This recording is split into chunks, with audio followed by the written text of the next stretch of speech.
నరేంద్ర మోడీ సభ తర్వాత తెలుగుదేశం పార్టీ, జనసేన, భారతీయ జనతా పార్టీలో జోష్ వస్తుంది. తద్వారా వలసలు ఆగుతాయి, తమ వైపు వలసలు వస్తాయి అనుకుంటే ఇంతవరకు వైసీపీ సీట్లు ఇవ్వకపోవడం వల్ల తెలుగుదేశంలోకి, జనసేనలోకి వచ్చిన వాళ్ళు ఉన్నారు. సీట్ వచ్చినది ఒక్క వేమిరెడ్డి మాత్రమే. అది కూడా తన భార్యకి సీట్ ఇవ్వకపోవడం వల్ల వచ్చినటువంటి.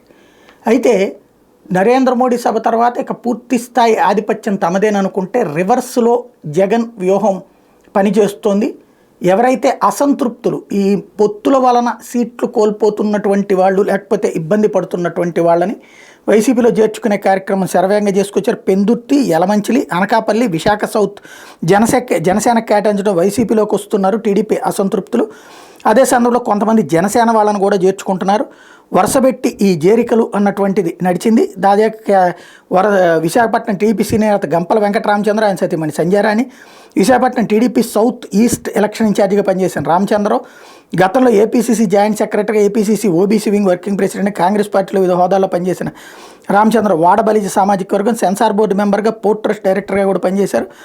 ఆయన వచ్చి చేరారు. అట్లాగే చూసుకుంటే విశాఖపట్నం చెందిన డాక్టర్ కంచర్ల అచ్యుతరావు గతంలో ప్రజారాజ్యం పార్టీలో క్రియాశీలంగా పనిచేసి ప్రస్తుతం సేవా కార్యక్రమాలు నిర్వహిస్తున్నారు. అచ్యుతరావు ఆరిలో ప్రాంతంలో స్థానికంగా మంచి పట్టున్నటువంటి నాయకుడు. వైఎస్ఆర్సీపీ రీజనల్ కోఆర్డినేటర్ వైవి సుబ్బారెడ్డి ఆయన పట్టుకొచ్చారు. వరుసపెట్టి ఒక్కొక్కళ్ళని చేర్చుకునేటువంటి కార్యక్రమం మీద సీరియస్గా దృష్టి సారించినట్టు కనబడుతుంది.